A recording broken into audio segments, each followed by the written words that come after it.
mui trời ơi Come on, kìa. mà mình lấp lấp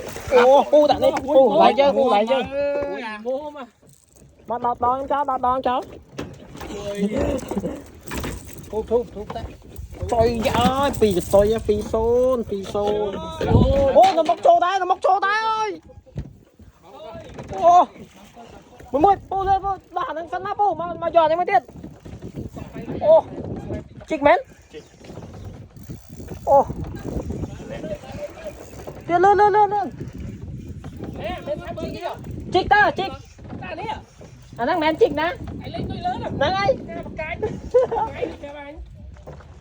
lớp bu thọc bị tu của má quá con của má lăng ô anh này cái bằng lối đi thôi dạ ô trồng quanh tu